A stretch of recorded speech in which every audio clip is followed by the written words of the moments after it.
এত বড় রেডিও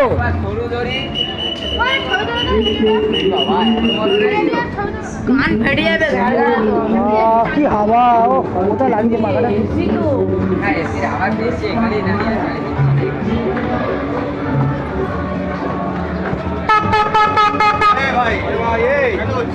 আবার যাস না